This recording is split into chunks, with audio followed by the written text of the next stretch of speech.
Hello, welcome to From the South. I'm Luis Alberto Matos from the teleSUR studios in Havana, Cuba. We begin with the news. The Executive Vice President of Venezuela, Delcy Rodriguez, arrived on Sunday in the Netherlands to present to the International Court of Justice the historical documents that indicate that Guayana Esequiba is Venezuelan territory. This meeting is being held as part of the agenda of the National Executive for the Defense of the Eastern Guyana against the territorial violation of the government of Guyana in the disputed region. For its part, the International Court of Justice declared itself competent to attend the claims between both nations, which is set March 8, 2023 as a deadline for the presentation of a report by Guyana, while Venezuela has until next April 8 to present its counter-memorial. This strategy combines the defense of Venezuela's historical position with active diplomacy and the effective exercise of sovereignty over the Essequibo territory. The ultimate goal is to reach a just and definite solution to the border dispute.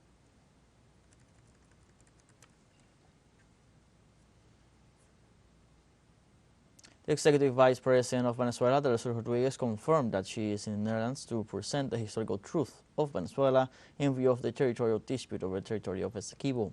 In her social media X, the Vice President stated that on behalf of President Nicolas Maduro and in compliance with the mandate of the Venezuelan people on December 3rd, they have arrived in the Netherlands to deliver the historical truth of Venezuela, its inalienable right to the territory of the Guayana Esequiba. Neither the Southern Command, nor the CIA, nor ExxonMobil, nor the puppet government of Guyana will be able to defeat the Venezuelan people.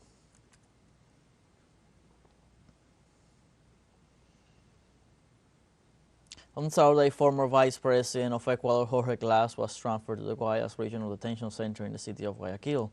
Social movements denounced the Ecuadorian government for violating human and diplomatic rights following the raid on the Mexican embassy, which led to the kidnapping of the former Vice President. Jorge Glass is already in the vicinity of the maximum security prison, La Roca, where criminal leaders are being held.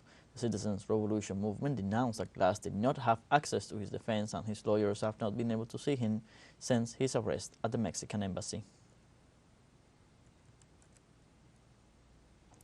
In this context, Mexico severed diplomatic relations with Ecuador after Ecuadorian police broke into the Mexican embassy in Quito and kidnapped former Vice President Jorge Glass.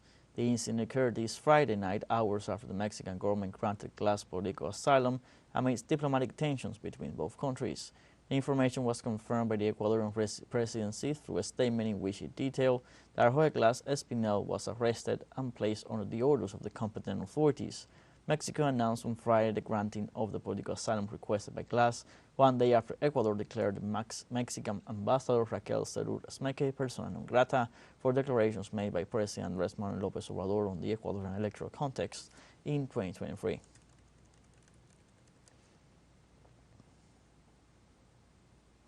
The Ecuadorian government kidnapped Jorge Glass after he requested political asylum in the Mexican embassy. The Attorney General's office opened a political investigation against former Vice President Glass in 2017, during which he was sentenced to 8 years in prison for receiving bribes from the Brazilian construction company Orenburg. In 2022, he was released on parole halfway through his sentence.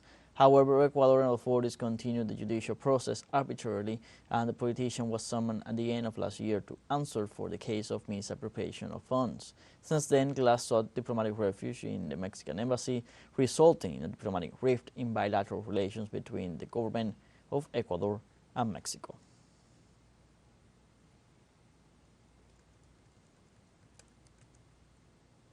Mexican President Andrés Manuel López Obrador welcomed on his X account the numerous expressions of solidarity with his nation. López Obrador wrote, "We appreciate the solidarity of leaders and civil organizations from different countries and our own. After the assault on the Mexican embassy in Ecuador, we respect the brotherly people of Ecuador and we ask our fellow citizens to behave with great caution to avoid harassment and not fall into any provocation. We are attentive to the diplomats of our country. They are not alone. They have shown dignity and decorum, as was evident in the attitude of Raquel Cerur, our ambassador, and Roberto Canseco, head of the embassy's chancellery. Alicia Bárcena, Secretary of Foreign Affairs, is handling this painful matter professionally and effectively."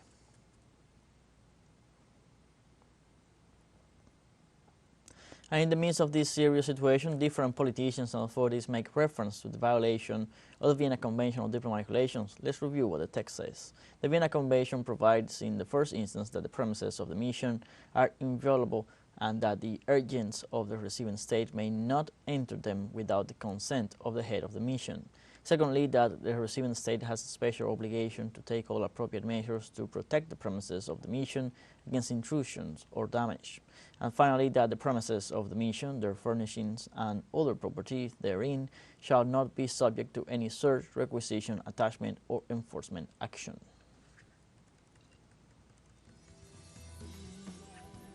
Let's take a short break, but remember you can join us on TikTok at teleSUR English, where you will find news in different formats, news updates, and much more. All the stories coming up. Stay with us.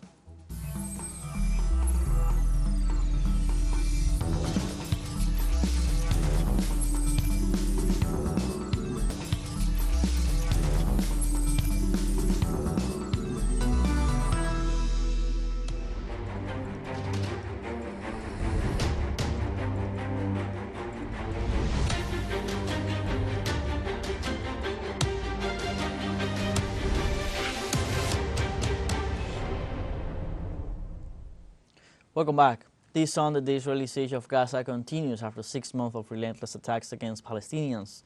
The situation is ever more dire. Our correspondent in Gaza, Noor Harasin, has more. 6 months of this Israeli offensive on the coastal enclave. This offensive that had radical changes here on the ground in Gaza, and not only in Gaza, but also in the whole region. Geographically, demographically, and also environmentally, economically, all aspects of life have been affected by this deadly Israeli war on the coastal enclave.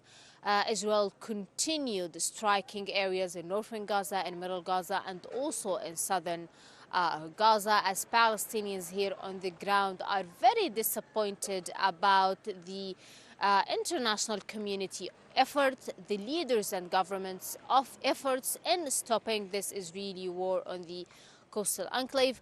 According to the Palestinian Health Ministry, the number of death toll now in Gaza has reached 33,132 Palestinians that have been killed since the 7th of October. 72% of them are women and children. This catastrophic number continue to rise as Israel continue its offensive on the coastal enclave, and apparently, and reading what is happening here on the ground, things are getting worse as Palestinians are fearing the land invasion, the Israeli land invasion on the city of Rafah here in southern Gaza, which is now housing more than 1.5 million Palestinians.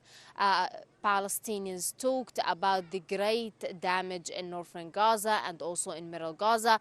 They talked about how a new war will start for the Palestinians here in Gaza after this war is end, and it is the war of survival, because there's a very important question: how will those Palestinians live throughout this life without their homes? Noor Harasin, teleSUR, Gaza. The Israeli government affirmed that there will be no ceasefire in the Gaza Strip on the 6-month mark of the Israeli siege against Palestine. Prime Minister Benjamin Netanyahu reiterated the ceasefire will not be given if Hamas does not return the Israeli prisoners to Tel Aviv. He also added that Israel will not give in to the demands of the international community, adding that the United States shares the opinion of the occupation. Made it clear to the international community there will be no ceasefire without the return of hostages. It just won't happen. This is the policy of the Israeli government, and I welcome the fact that the Biden administration made it clear the other day that this is still its position as well.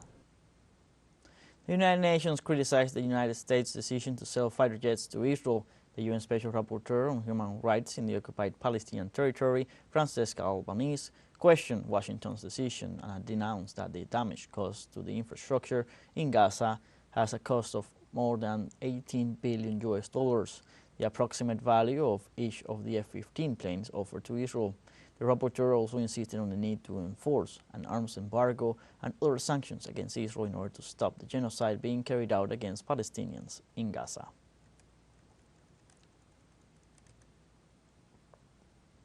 In the United States, 36 congressmen demand an end to arms transfers to Israel. According to local media, 36 representatives of the Democratic Party, among them the former Speaker of the U.S. House of Representatives, Nancy Pelosi, asked U.S. President Joe Biden to stop arming Tel Aviv's army.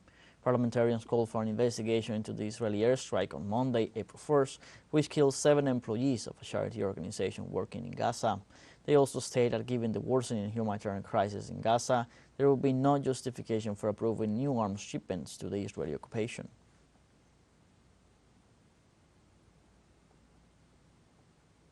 The UN Human Rights Council called for an arms embargo on Israel amidst the genocide committed against the Palestinian people. In a resolution adopted Friday by 28 votes to 6 with 13 abstentions, the 47 members of the Human Rights Council supported a call to stop the sale, transfer and funneling of arms, ammunition and other military equipment to Israel, the occupying power, to prevent further violations of international humanitarian law and human rights violations and abuses.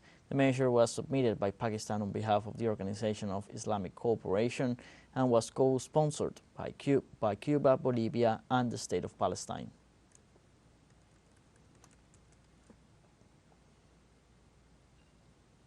At the Vatican, the leader of the Catholic Church, Pope Francis, asked politicians to stop and negotiate peace in Russia, Ukraine, as well as in the Middle East.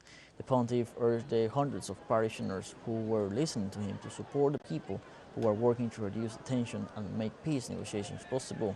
The religious leader also prayed that political leaders will have the ability to put the interests of humanity before political ones. On the other hand, the Holy Pope remembered the victims of the bus crash in South Africa on March 28th, where at least 45 people died.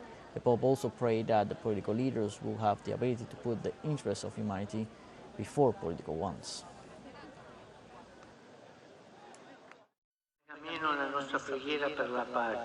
Let our prayer for peace, a just and lasting peace, not falter, particularly for the tormented Ukraine, for Palestine and Israel. May the Spirit of the risen Lord enlighten and support those who work to reduce tension and promote gestures that make negotiations possible. May the Lord give leaders the capacity to pause a little to negotiate, to engage in talks. We have a final short break coming up, but before we invite you to join our WhatsApp community for our English-speaking audience, you can scan the QR code on screen to join directly and share the link to reach more people. Constant news coverage of Latin America and the Caribbean as well as the rest of the world. Stay connected and informed with teleSUR. Final short break, go away.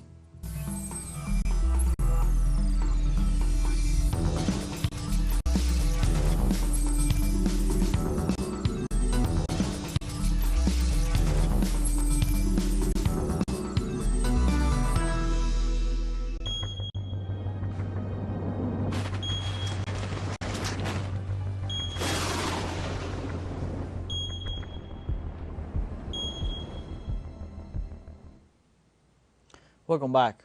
In China, rescue operations continue on the island of Taiwan for several people trapped in the Taroko National Park after last Wednesday's 7.4 earthquake. According to the latest figures from the Emergency Response Center, 442 people remain stranded in Taroko National Park, one of the island's main tourist spots, while 6 others are still missing. On Saturday, rescuers found the 13th fatality, a 21-year-old woman buried by rocks on the Shakantan Trail. So far, 1,145 people were reported injured.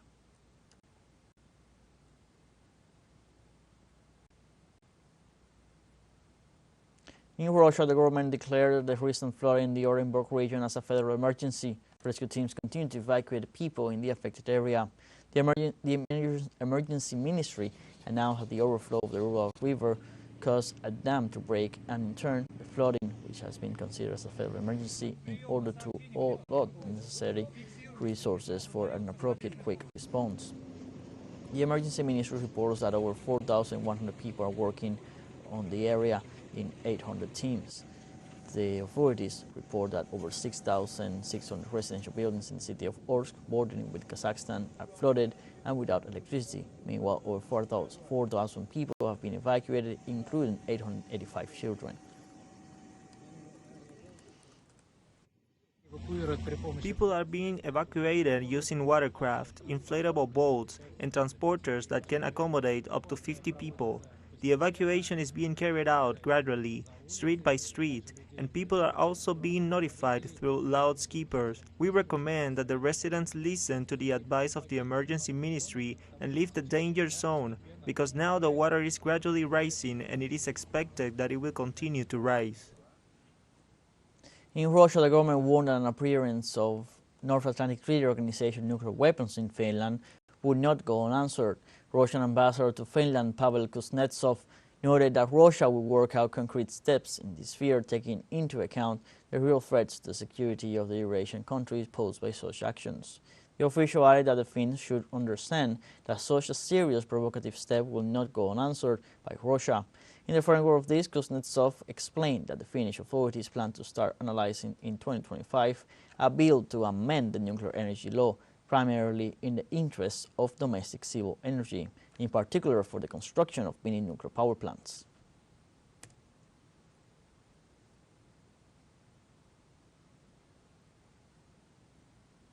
In the United Kingdom, train drivers from 16 railway companies go on strike between Saturday, April 6 and Monday 8 to demand better salaries. This strike threatens to disrupt travel for thousands of people. The union of the Associated Society of Locomotive Engineers and Firemen indicated that drivers are being asked to sacrifice their working conditions in exchange for a wage increase. Train operators, for their part, say that a change in the way they work is necessary for wages to be increased due to the current economic challenges. In 2023, the union had been presented with an offer of a supposed 4% wage increase. However, negotiations with the companies have since stalled. In the last 2 years, the United Kingdom experienced a wave of strikes in different sectors, demanding wage improvements to cope with the rising cost of living.